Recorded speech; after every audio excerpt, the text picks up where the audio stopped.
এই জন্য আল্লাহ আমাদেরকে সুন্দর চেহারা দিছে, কারো কারো সুন্দর চেহারা। এই সুন্দর চেহারাটা যে আল্লাহ আপনাদের দিছে এটা আপনার জন্য পরীক্ষা। আপনারা যে আল্লাহ বুড়া বানায় এলাইছে এটাও আল্লাহর পরীক্ষা। আপনারা যৌবন দিছে, তাগাদা দিছে, শক্তি দিয়েছে, ক্ষমতা দিয়েছে, এটা আল্লাহর পরীক্ষা। আপনাকে আল্লাহ আলেম বানিয়েছে, এটা আল্লাহর পরীক্ষা। আপনাকে আল্লাহ ডাক্তার বানিয়েছে, এটা পরীক্ষা। আপনাকে ইঞ্জিনিয়ার বানাইছে, এটা পরীক্ষা। আপনাকে আল্লাহ অফিসার বানাইছে, পরীক্ষা। চেয়ারম্যান বানাইছে, পরীক্ষা। এমপি বানাইছে, পরীক্ষা। মিনিস্টার বানাইছে, পরীক্ষা। প্রধানমন্ত্রী বানাইছে, পরীক্ষা। প্রেসিডেন্ট বানাইছে, পরীক্ষা। আপনাকে আল্লাহ মাস্টার বানাইছে, পরীক্ষা। ছাত্র বানাইছে, পরীক্ষা। বেডি বানাইছে, পরীক্ষা। মহিলা বানাইছে, পরীক্ষা। সুন্দরী বানাইছে, পরীক্ষা। কিন্তু আমরা দেশে সুন্দরীর যে বাউ হইছে এটার কই লাভ নাই। আলকাতরা, সোনু, পাউডার, লিপস্টিক মাহাইয়া, কই যে কাপড়, কই যে উড়না, কই বুরকা, কই সুরকা, কই সুর, কই কপাল, ট্যাং ট্যাং ট্যাং ট্যাং ট্যাং ট্যাং প্যাং প্যাং প্যাং প্যাং করে রাস্তা দিয়ে আডের পাবলিকের দেয়, দেখো আমি কত সুন্দর। আসলে এটি ইজলে না বেডি বুঝাই যায় না। কি কইতে আবার কর, কিছু বেডি মানুষ দেখলে বুঝে এটি ইজলে না বেডি বুঝাইতো যায় না। ফ্যান পড়ছে, শার্ট গায়ে দিছে। আমি একবার হিন্দুস্তানে গেলাম, অর্থাৎ ভালো আছে বসে, আমি একবার গেলাম ভারতে। হযরত শাহ সুফি ফতেহ আলী রসুলের আমার রহমাতুল্লাহ মাজার শরীফ জিয়ারত করতে গেছি, কলকাতার মানিকতলা। তো বাসের ভিতরে উঠছি, সাড়া খাইলি।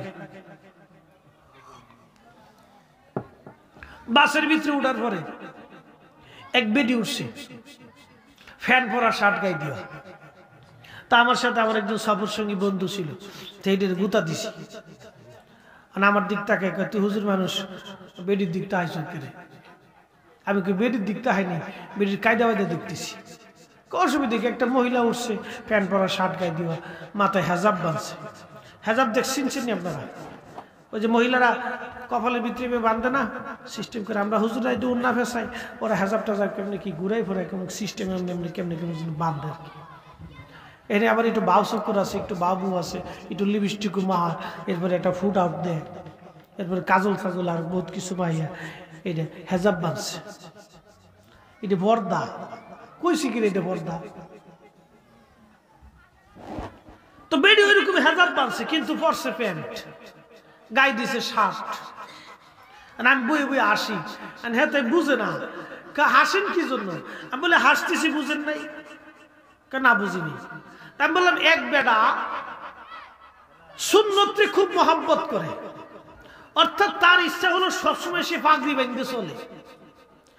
অংশে রাস্তা দিয়ে হাঁটতেছে, গাড়ির ভিতরে উঠছে, ধরেন উঠার পরে এখন তার আর পাগড়ি টাগড়ি নাই। সে চিন্তা করতেছে যে আমার মাথার সুন্নতটা কই গেল, পাগড়ি বাঁধতে হবে, নবীর সুন্নত পাগড়ি কেমনে বান্ধা যায়। সে আস্তে করে লুঙ্গিটারে খুইলে সুন্দর করে পাগড়িটা বাঁধে মাথার ভিতরে বাঁধে লাইছে, কিন্তু পরনে লুঙ্গি নেই। আপনারা বুঝেন না? এখন বেটা হলো ল্যাংটা, কিন্তু মাথায় বাঁধছে পাগড়ি। এটা কি পাগল না ছাগল? কথা বুঝেন নাই? বেটা হলো ল্যাংটা, মাথায় বাঁধছে পাগড়ি, তো লাভ হইছে কি? সব কত সব হইব আল্লাহ। বেটা হলো ল্যাংটা, কিন্তু লুঙ্গি দিয়ে মাথার ভিতরে পাগড়ি বেঁধে লাইছে।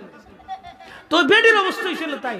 বেডি হলো প্যান্ট পরছে, গায়ে দিছে শার্ট, মাথায় বাঁধছে হেজাব। তো ওই হেজাবের যেমন দাম নাই, এই বেটার পাগড়িতে যেমন দাম নাই, লুঙ্গি খুলে পাগড়ি বাঁধলে যেমন সওয়াব হয় না, তো ঠিক ওই বেটি প্যান্ট শার্ট গায়ে দিয়ে হেজাব বাঁধছে, তার কোনো সওয়াব নাই, কারণ তার সবই তো গেছে গার বাঁধছে কি। এটা কি পর্দা বলে না? পর্দা করতে হলে পরিপূর্ণ পোশাকগুলি মাথার থেকে পা পর্যন্ত তাকে ঢেকে দিতে হবে, যেন কোনো নারীর শরীরের কোনো অঙ্গ প্রত্যঙ্গ বোঝা না যায়। এটার নাম হলো পর্দা। এমনকি তার চেহারাও দেখা যাবে না। আর আমরা দেশে পর্দার কথা কই লাভ নাই। বন্ধুগণ আমার, যে আলোচনায় গিয়েছিলাম সেখানে চলে যাই। সম্পদের প্রেমে আর সন্তানের মোহে পড়ে মানুষ আল্লাহকে ভুলে যাবে, এটাই সত্য। আল্লাহ বলে দিয়েছেন, বান্দা ভুইলো না, ভুইলো না, বান্দা ভুইলো না। সম্পদের প্রেমে পড়ে মানুষ যুদ্ধ বিগ্রহ করে, খুন খারাপি করে, সম্পদের জন্য মানুষ অন্যায় আচরণ করে, অন্যায় কাজ করে, আর সন্তানের মহাব্বতে মানুষ খারাপ কাজ করে। ওই সন্তানের ভবিষ্যৎ, ওই সন্তান বড় হবে, আমি আমার ছেলের জন্য জমি জমা করে থুয়ে যাব, লেখাপড়া করাবো, বিরাট বড় অফিসার বানাবো, বিরাট অনেক কিছু বাবার স্বপ্ন। ছেলেরে মানুষ বানাইতে হবে। এই ছেলের জন্য একজন বাবা সুদের ব্যবসা করে, এই ছেলের জন্য একজন বাবা ঘুষের কারবারি করে, এই সন্তানের জন্য একজন বাবা খারাপ কাজ পর্যন্ত করতে বাধ্য হয়, জুলুম করে। এই সম্পদের প্রেমে সন্তানের মোহে পড়ে মানুষ আল্লাহকে ভুলে যায়। এই জন্য আল্লাহ বলতেছেন, হে ইমানদার সাবধান, সম্পদের প্রেমে পড়ে সন্তানের মোহে পড়ে তোমরা আমি আল্লাহকে ভুলে যেও না। ওই সাহাবী নবীর দরবারে বলেন, ইয়া রাসূলুল্লাহি, আপনি দয়া করে আমার ধনী হওয়ার জন্য দোয়া করে দেন। আল্লাহ নবী দোয়া করলেন, আল্লাহ আমার এই সাহাবীকে ধনী বানায় দাও, গরিব বানায় রাখো না, আল্লাহ ধনী বানায় দাও। সাহাবীর জন্য নবী দোয়া করলেন, এত পরিমাণে সে ধনী হইল, সবার খেজুর গাছে খেজুর ধরতো একবার, ওই সাহাবীর খেজুর গাছে খেজুর ধরতো দুইবার, সবার ছাগলের বাচ্চা হইতো একটা দুইটা, ওই সাহাবীর ছাগলের বাচ্চা হইতো 60টা। সুবহানাল্লাহ কইলেন না? আর একটু জোরে কর। দোয়া করছে কে? আল্লাহর নবী। বছরে খেজুর হয় দুইবার, সবার খেজুর গাছে বছরে একবার খেজুর হয়, আর এই বেটার খেজুর গাছে খেজুর হয় দুইবার। চিন্তা করেন কি পরিমাণে খেজুর। আর সবার খেজুর 12 বছর পরে খেজুর ধরে, এই বেটার খেজুর 3-4 বছর পরে খেজুর ধরে। কি এক কায়দা যে হইল, সবার উট যদি উটের বাচ্চা একটা হয়, এই বেটার হয় 2টে। সবার দুধ যদি হয় 1 কাতরা, এই বেটার হয় 6 কাতরা। অর্থাৎ 1 কেজি হইলে এই বেটার হয় 6 কেজি, কারণ 6 কেজি হইলে এই বেটার হয় 12 কেজি। এই তো লেগে গেল, মানে বিরাট বড় কারবার। এত পরিমাণে উট, ছাগল, দুম্বা, ভেড়া, জমি জমা, টাকা পয়সা, খেজুরের বাগান হয়েছে। বেটা হন নবীর মসজিদে নামাজ পড়তে হয় না, মসজিদে নববীতে এখন নামাজই পড়তে আসে না। আগে কিন্তু 5 ওয়াক্ত নবীর পিছনে নামাজ পড়তো, নবীদের সাথে বৈশা নবীর তালিম তরবিয়তে বসতো। এখন টাকা পয়সা হয়েছে, আর নামাজ আসে না। আল্লাহ নবী তো জানতেন যে এই লোকটা বিপদগামী হয়ে যাবে। এই জন্য রসুল বলছিলেন, হে উম্মত, হে সাহাবী, আল্লাহ এবং আল্লাহ রসুল কি তোমার জন্য যথেষ্ট না? তোমার সম্পদ দিয়ে কি হবে? সাহাবীকে না হুজুর দোয়া করেন, আল্লাহ যেন আমার ধনী বানায় দেয়। সে তো খালি টাকাই চাইতেছিল, টাকাই চাইতেছিল, টাকাই চাইতেছিল। এই জন্য আমরা সুন্নির অনেক সময় ওয়াজের ভিতরে নবী নবী নবী নবী করি, নবী নবী করি। কারণ কি জানেন? যে নবীকে পায় সে আল্লাহকে পায়, যে নবীকে পায় সে আল্লাহকে পায়, যে নবীকে পায় সে আল্লাহকে পায়, যে নবীর হয়ে যায় সে আল্লাহর হয়ে যায়, যে নবীর হয়ে যায় সে আল্লাহর হয়ে যায়, যে নবীর গোলাম হয় সে আল্লাহর গোলাম হয়ে যায়, যে নবীর আশিক হয় সে আল্লাহর আশিক হয়, যে নবীর জন্য জীবন দেয় সে আল্লাহর জন্য জীবন দেয়, যে নবীর ইত্তেবা করে সে আল্লাহর ইত্তেবা করে, যে নবীর দলে থাকে সে আল্লাহর দলে থাকে, যে নবীকে তাজিম করে সে মূলত আল্লাহকে তাজিম করে, যে নবীর সাথে বিয়াদবি করে সে মূলত আল্লাহর সাথে বিয়াদবি করে। কথা বলেন ঠিক না বেটি?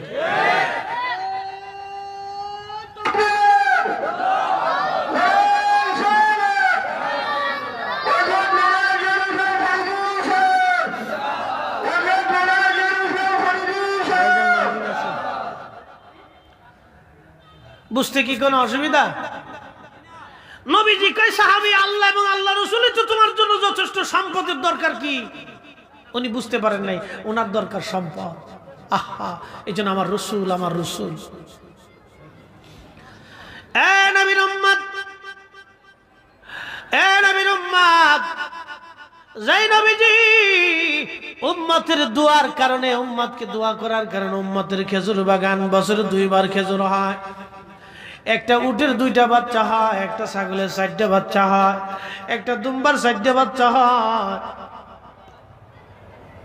এত পরিমাণে সম্পদ হয়। খেজুর গাছে কারো 12 বছরের খেজুর ধরে, ওনার খেজুর গাছে 3 বছরের খেজুর হয়। নবীজি দোয়া করার কারণে আসমান থেকে এত পরিমাণে রিজিক তার জন্য আসলো। এবার আপনারা বলেন, আমার নবী কি গরিব? কি কথা বলেন না? না বুঝেন না? নবী কি গরিব? হ্যাঁ হ্যাঁ জোরে বলেন, নবী কি গরিব? নবী কি আমাদের মতো? আমরা কি নবীর মতো? আল্লাহ কোরআনে বলছেন, হুজুর আপনি বলেন আপনি তাদের মতোই মানুষ। কুল ইন্নামা আনা বাশার বাশারুম মিসলুকুম, আপনি তাদের মতোই। এখন এই দেশের যিনি প্রধানমন্ত্রী আছেন, প্রধানমন্ত্রী আমাদের প্রধানমন্ত্রী শেখ হাসিনা, তিনি ভাষণ দিতে যায় বললেন, হে আমার জনগণ, আমি আপনাদের সেবক, আমি আপনাদের খাদেম, আমি আপনাদের প্রধানমন্ত্রী হতে পারি কিন্তু আমি নগণ্য, আমি আপনাদের সেবক, আমি রাষ্ট্রের সেবক। এখন কালকে যাইয়া বঙ্গভবনে যায় যদি আপনি দাঁড়ায় কান, এ প্রধানমন্ত্রী শেখ হাসিনা বেরোন, আমি আপনার মনিব, আপনি আমার সেবক, আসেন আমার চা বানাই দিতে হবে। কি কথা কন না? প্রধানমন্ত্রী তো কালকে ভাষণই কইছে যে আমি আপনাদের সেবক। তো এখন একজনে যায় যদি কয় যে প্রধানমন্ত্রী বঙ্গভবন থেকে বের হয়ে আসেন, আমার বাসায় যেতে হবে, চা বানাইতে হবে, আপনি না কইছেন আপনি আমার সেবক, তাহলে আপনি আমার চা বানাইতে হবে, আসেন। তো বেটার কি মানুষ পাগল করতে নানি? কোন রাজা যদি বিনয়ের সাথে বলে, দেখেন আমি আপনাদের রাজা হতে পারি কিন্তু আমি আপনাদের খাদেম, আমি আপনাদের খেদমতগার, আমি আপনাদের সেবক, আমি আপনাদের মতোই, আমি নগণ্য, আমি কিছুই না, আমি রাজা হইতে পারি। আর পরের দিন যায় যদি কোনো প্রজা যায় যদি সিংহাসনের সামনে দেয়, কয় ও রাজা, আপনি তাহলে কালকে কইছেন আপনি আমরা সেবক, তাহলে আসেন আমার এই বাথরুমের পানিটা একটু আগায় দিয়ে আসেন। লোকজনকে বেটা পাগল হয়েছে তো, এটা ধরে বাঁধে তাল গাছের লোকে বাইন্ধে কায়দা মতো উত্তম মাধ্যম দিয়ে এটা সোজা হয়ে যাবো। রাসূল মহামান্য, নবী মহান, নবী শ্রেষ্ঠ, নবী হাবিবুল্লাহ, নবী রাহমাতুল লিল আলামিন, নবীর কোনো মিসাল হয় না। নবী নবী নবী নবী নবী নবী, কিন্তু বিনয় অনুনয় আর রাসূলকে বিনয়ী শিক্ষা দেওয়ার জন্য আল্লাহ কোরআনে বলছেন, আনা বাশারুম মিসলুকুম, আপনি বলেন আপনি তাদের মতো। তার মানে এটা না যে আমরা নবীর মতো, নবী আমাদের মতো, আমরা নবী হয়ে গেলাম অথবা নবী আমাদের মতো হয়ে গেছেন। আমরা রাসূল, আমাদের রাসূল রাসূলের তবকায় থাকবে, উম্মত উম্মতের তবকায় থাকবে। কথা বলেন ঠিক না ঠিক?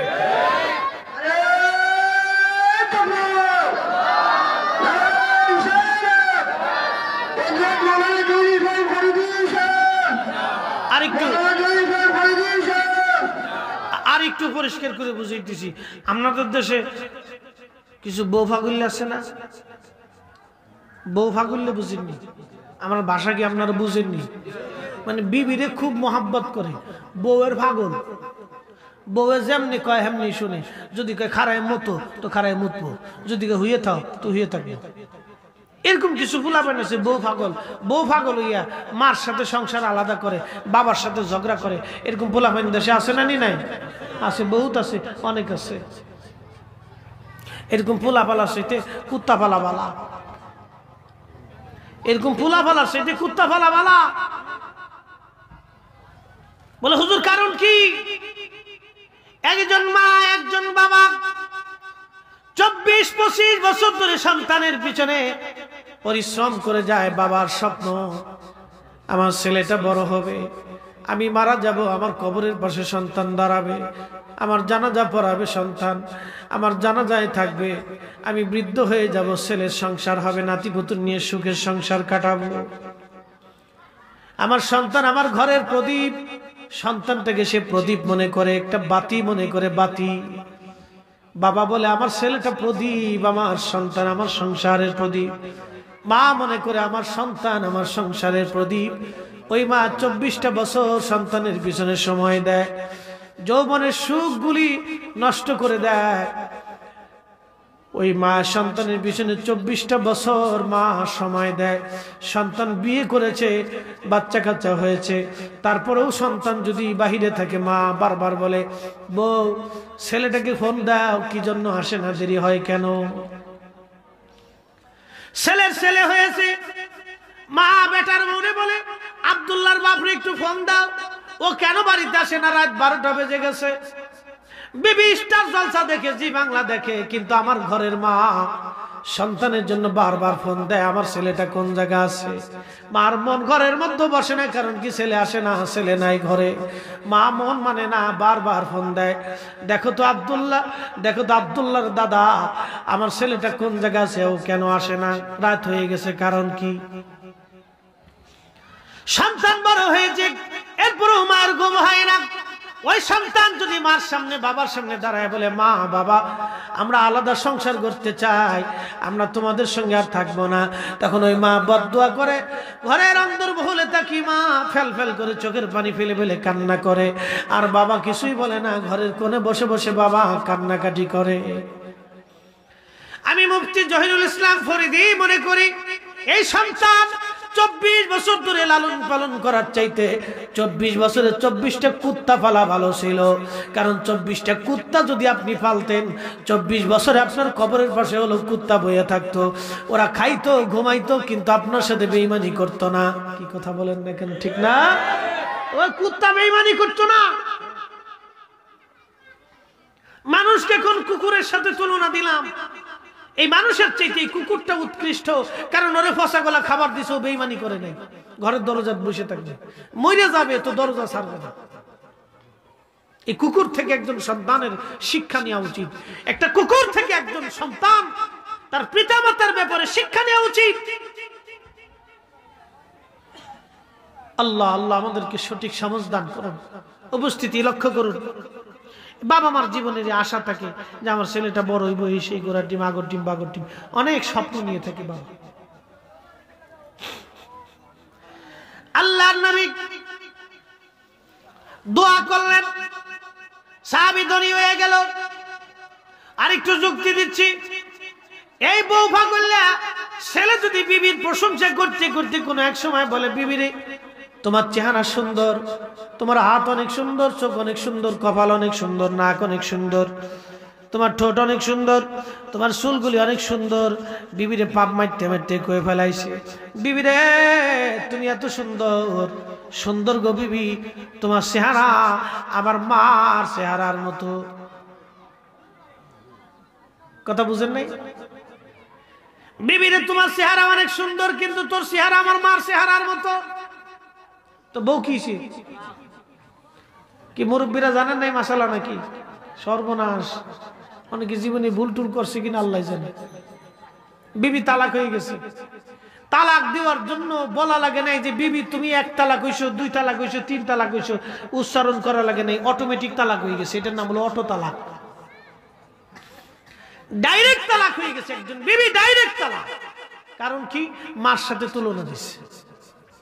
মার নাকের মতো বিবির নাক, মার হাতের নখের মতো বিবির হাতের নখ, বেশি কিছু লাগবে না, শুধু এই নখের তুলনা দিবেন। বিবি রে তোর নখটাও অনেক সুন্দর রে, কিন্তু আমার মার নখের মতো। বউ শেষ, হ্যাঁ বউ শেষ। বিবির সাথে মায়ের মুসাব্বা করার জন্য, তুলনা দেওয়ার জন্য, সাদৃশ্য তা আছে এটা স্বীকার করার জন্য আপনার স্ত্রী তালাক হয়ে গেছে। কারণ কি? যুক্তি দিই। আপনার বিবি একজনের কন্যা, তিনি আপনার শ্বশুর, তিনি একজনের বোন, তিনি আপনার সুমন্দি শালা, তিনি একজনের মা, তিনি আপনার সন্তানের মা। আপনার মা একজন মহিলা।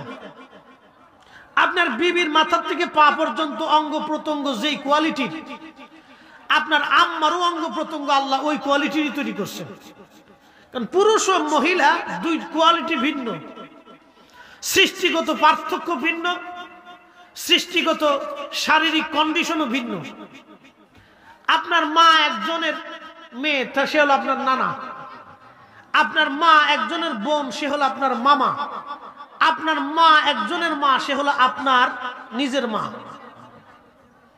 ইনিও মহিলা, ইনিও মহিলা, আপনার বিবিও মহিলা, আপনার মাও মহিলা, আপনার বিবিও নারী, আপনার মাও নারী। তাহলে বিবির সাথে মার তুলনা দিলে বউ তালাক হবে কেন? দুইজনই তো নারী। আমরার দেশের যারা কয় নবী আমরার মতো আর আমরা নবীর মতো, বাস খুব সুন্দর কোরআনের আয়াত দিয়ে আপনারা বুঝাই দিয়ে দিছে, আরো কিছু আনুষঙ্গিক যুক্তি দিয়ে আপনারা বুঝাই দিল নবী আপনার মতো আর আপনি নবীর মতো। এখন আপনাকে প্রশ্ন করি, জবাব দিবেন। এই মহিলা আপনার স্ত্রী, সেও নারী, আপনার মা সেও নারী। তো এই নারীকে এই নারীর সাথে তুলনা দিলেন, হালাল নারী হারাম হয় কেন? হালাল নারী হারাম হবে কেন? ইসলাম শান্তির ধর্ম। এই শান্তির ভিতরে এত বড় একটা অশান্তি লাগাইলো কেন? হালাল বিবি হারাম কেন হবে? কি জন্য হারাম হবে? এই বেড়ি এও নারী উনার শরীরে যা আছে উনার শরীরেও তাই আছে।